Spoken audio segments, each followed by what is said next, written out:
Nicolás Maduro nació el 23 de noviembre de 1962 en Caracas, Venezuela. Es hijo de Teresa de Jesús Moros de Maduro, de nacionalidad colombiana, y de Nicolás Maduro García. Su familia era de clase media y vivía en un edificio de apartamentos en el sector Los Chaguaramos, frente a la parroquia San Pedro del entonces Distrito Federal. Creció dentro de una familia de izquierda. Su padre fue dirigente del socialdemócrata Acción Democrática durante su juventud y estuvo exiliado en Bogotá durante la dictadura de Marcos Pérez Jiménez por participar en la planificación de un frustrado paro petrolero en Zulia. Maduro recibió clases en el Liceo Urbaneja H. Paul en el sector Los Rosales de Caracas a los 11 años. Se convirtió en el miembro de la Asociación de Estudiantes de su escuela secundaria y luego se hizo presidente del Centro de Estudiantes. A los 15 años fue expulsado del liceo por organizar una movilización estudiantil y posteriormente logró finalizar sus estudios secundarios en el Liceo Público José Ábalos en el Valle. Después de culminar la secundaria, no ingresó a la universidad y se dedicó a trabajar por su cuenta conduciendo un autobús. En su juventud, Maduro practicó béisbol jugando para el equipo del Distrito Federal en los segundos Juegos Deportivos Nacionales Juveniles de 1980 en la posición de pitcher, compartiendo equipo con Oswaldo Guillén y Jesús Méndez. Fue detectado por un scout que le ofreció un contrato para hacerlo profesional en Estados Unidos, pero declinó la oferta. También fue fundador de una banda de rock llamada Enigma, de la cual era bajista y que llegó a sonar en emisoras de radios locales.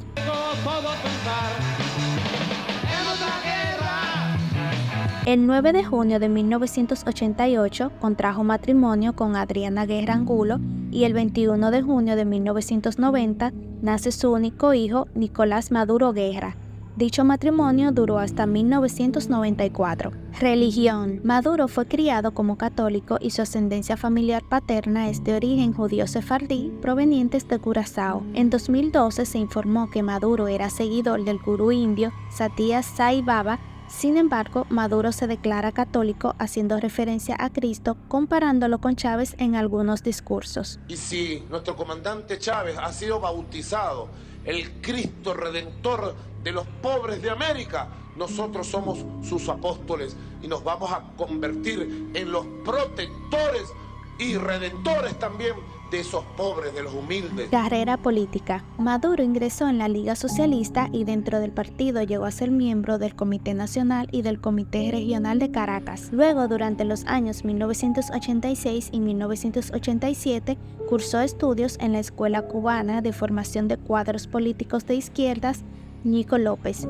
en la ciudad de La Habana, gracias a una beca otorgada por su partido. A finales de la década de los 80 consigue trabajo como conductor de Metrobús en el metro de Caracas, en la parroquia Cuaricuao donde residía.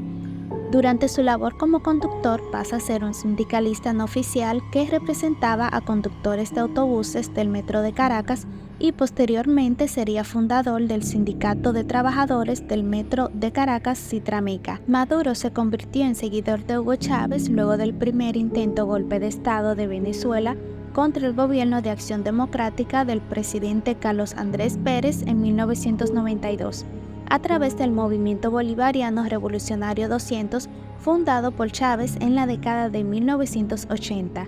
Luego de su fracaso, Maduro, junto a la Liga Socialista y otros grupos de izquierda, participó en el acompañamiento civil al segundo intento golpe de Estado de Venezuela del mismo año. Una vez más frustrado el golpe, Chávez fue recluido en la cárcel de Yare y es allí donde Maduro lo conoce en persona. Desde entonces se convirtió en un activista de la liberación de Chávez y luego del indulto de este por el entonces presidente Rafael Caldera y su salida de prisión en 1994, Maduro y otro grupo de seguidores ayudaron a Chávez a organizar su movimiento político. En ese mismo periodo conoce a Cilia Flores, quien había sido abogada de Chávez en la cárcel y activista político, quien poco tiempo después se convertiría en su pareja sentimental y concubina. Más tarde, en 1997, Maduro pasó a formar parte de las filas del movimiento V República, partido que apoyó la campaña presidencial de Hugo Chávez, la cual resultó elegido presidente de Venezuela en 1998. Maduro fue elegido diputado en los años 1998 y 2000 por el Distrito Federal, que pasó a ser el Distrito Capital a partir del 23 de diciembre de ese año, con el apoyo del Movimiento B República, y posteriormente pasó a presidir la Asamblea Nacional el 5 de enero de 2005. Luego de la salida de Maduro de la Asamblea Nacional en agosto de 2006, su esposa Cilia Flores fue elegida en la votación interna parlamentaria como presidenta de la Asamblea Nacional, siendo la primera mujer venezolana en alcanzar ese cargo. En el 2006, por petición de Hugo Chávez, Maduro ingresa en el gabinete ministerial como ministro del Poder Popular para las Relaciones Exteriores hasta principios de 2013, cuando fue sustituido por Elías Jawa. El 10 de octubre de 2012, 3 días después de las elecciones presidenciales, Maduro fue nombrado nuevo vicepresidente ejecutivo, ocupando el puesto de Elías Jawa, quien tuvo que separarse de su cargo para aspirar a la gobernación de Miranda. Para ese entonces, Hugo Chávez estaba padeciendo de cáncer, por lo que en diciembre de 2012 afirmó que en caso de que quedara incapacitado, Nicolás Maduro debería asumir el cargo de presidente de la República hasta la convocatoria de unas nuevas elecciones para las que pidió el apoyo popular hacia Maduro. Presidente de Venezuela.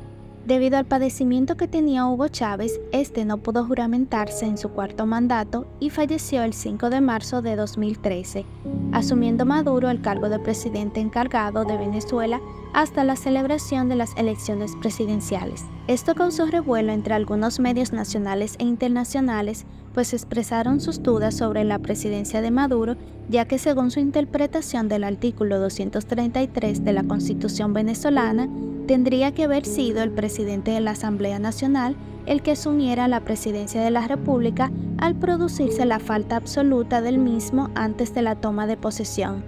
Hasta el momento, el presidente de la Asamblea Nacional era Diosdado Cabello. También se apoyaron en el artículo 229 que dice: no podrá ser elegido presidente o presidenta de la República quien esté de ejercicio del cargo de vicepresidente ejecutivo o vicepresidenta ejecutiva, ministro, gobernador o gobernadora y alcalde o alcaldesa, en el día de su postulación o en cualquier momento entre esta fecha y la de la elección. El vicepresidente, en el ejercicio de su cargo, no puede presentarse a las elecciones. Es por esta razón que Maduro abandonó la vicepresidencia para poder presentarse como candidato presidencial en las elecciones. El 8 de marzo, el Tribunal Supremo de Justicia de Venezuela sentenció que era constitucional que al morir el presidente, el vicepresidente asumiera el cargo de presidente encargado y que no existía ningún impedimento legal para que éste pudiera presentarse a las elecciones. Ese mismo día, Maduro prestó juramento como presidente encargado de Venezuela ante la Asamblea Nacional en el Palacio Federal Legislativo y posteriormente fue proclamado presidente de Venezuela tras las elecciones presidenciales del 14 de abril de 2013. Cualquier ciudadano tiene que entender que este es un evento que tiene sus reglas, debe ser respetado. En la investidura había varios mandatarios extranjeros, pero no representantes de la oposición, que se niegan a aceptar el resultado de las elecciones del domingo hasta que no se complete el recuento del 100% de los votos. Las refriegas postelectorales entre chavistas y partidarios de la oposición han dejado 8 muertos. Al momento de su elección, Nicolás Maduro siguió la misma línea de las políticas económicas existentes de su antecesor Hugo Chávez. Al asumir la presidencia de Venezuela, el presidente Maduro recibió una economía endeudada con una alta tasa de inflación, con un alto gasto público y problemas de escasez de productos básicos. Estas dificultades económicas a las que el gobierno se enfrentaba fue una de las tantas razones de las protestas en Venezuela de 2014, impulsada por Leopoldo López, Antonio Ledesma y María Corina Machado, líderes de la Unidad Democrática. Estas protestas dejaron un saldo de 43 fallecidos, más de 486 heridos y 1.854 detenidos, según un informe de la Fiscalía General de la República.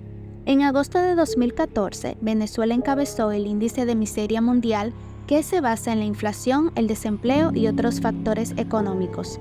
En una investigación realizada por las universidades venezolanas UCB, USB y la UCAP durante el año 2014 y publicada en abril de 2015, arrojó que el 11,3% de los venezolanos hace 2 o menos comidas diarias y que la lista de 10 alimentos más comprados la encabeza la harina, el arroz y el pan.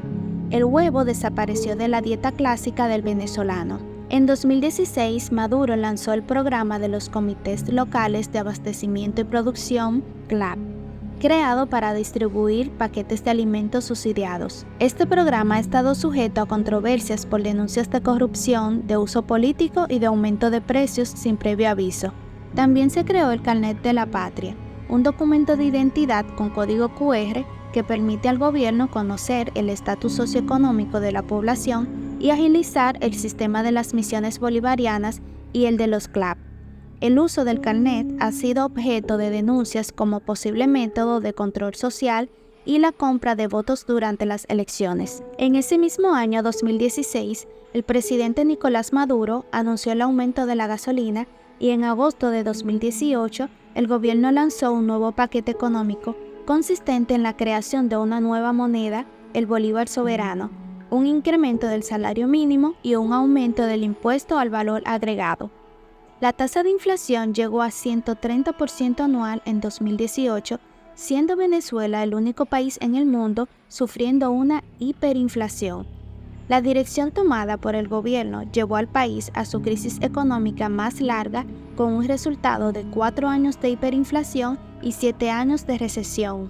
Sanciones internacionales. El 31 de julio de 2017, el Departamento del Tesoro de los Estados Unidos penalizó a Nicolás Maduro, congelando todos los activos sujetos a la jurisdicción de los Estados Unidos. Más tarde se le unieron Canadá y Panamá con una serie de sanciones contra Maduro y una larga lista de funcionarios venezolanos, en donde se ordenaba congelar los activos que estos tuvieran en sus territorios y se prohibía a cualquier persona o empresa de estos países realizar negocios con los sancionados. El 19 de febrero de 2018, Luisa Ortega Díaz, antigua fiscal general de Venezuela, quien fue una firme seguidora del chavismo y ahora se ha convertido en contra del presidente Maduro, acudió a la sala plena del Tribunal Supremo de Justicia en el exilio para solicitar iniciar un antejuicio de mérito contra Nicolás Maduro por la comisión de supuestos delitos de corrupción y legitimación de capitales relacionados con el caso Odebrecht. Explicó que los contratos para Odebrecht se pagaron y no concluyeron y que además el dinero de la constructora sirvió para financiar la campaña electoral del sucesor de Hugo Chávez en 2013. Él es un corrupto, un ladrón que se ha apropiado del dinero de los venezolanos. Yo creo que está en el orden de los 50 millones de dólares que Maduro se apropió. Ahora, lo que se robaron en general debe estar sobre los 2.000 millones de dólares.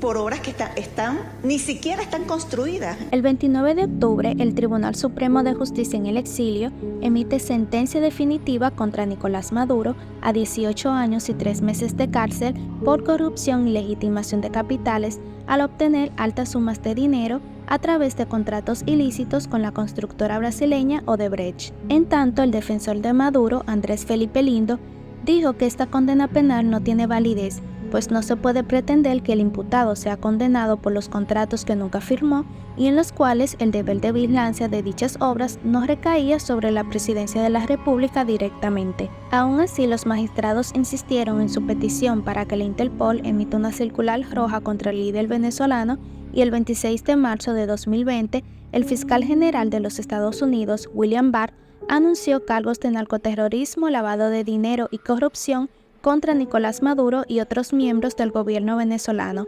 ofreciendo una recompensa de $15 millones por quien dé información para su captura. También en 2021, la Corte Penal Internacional presentó documentos para abrir una investigación formal contra funcionarios y civiles venezolanos por presuntos crímenes de lesa humanidad. Esta investigación aún se mantiene vigente y en proceso. A pesar de una larga lista de sanciones por parte de organismos internacionales, el gobierno de Nicolás Maduro cuenta con el apoyo de países como Rusia, China, Irán, Turquía y Cuba, la cual han establecido relaciones diplomáticas estratégicas y son países que tienen administraciones políticas similares. Maduro ha gobernado Venezuela por decreto durante la mayor parte del tiempo.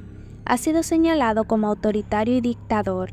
Este país ha enfrentado una grave crisis social, económica y política, aumento de la delincuencia, inflación, pobreza, hambre, censura a la información y a la libre expresión. Es por ello que en su primer mandato ocurrió la migración más grande de la historia venezolana, donde 5 millones de venezolanos salieron del país en busca de mejores oportunidades económicas, dejando atrás a padres, esposas e hijos. Hasta la fecha se han registrado más de 45.000 casos de violaciones a los derechos humanos y al menos 10.085 ejecuciones extrajudiciales por parte de las fuerzas de seguridad, y se han documentado torturas y tratos crueles afectando gravemente a mujeres, jóvenes y pobres. Actualidad. En las pasadas elecciones del 28 de julio de 2024, el Consejo Nacional Electoral de Venezuela declaró a Nicolás Maduro como ganador con el 51,2% de los votos, mientras que su contrincante de urna, Edmundo González,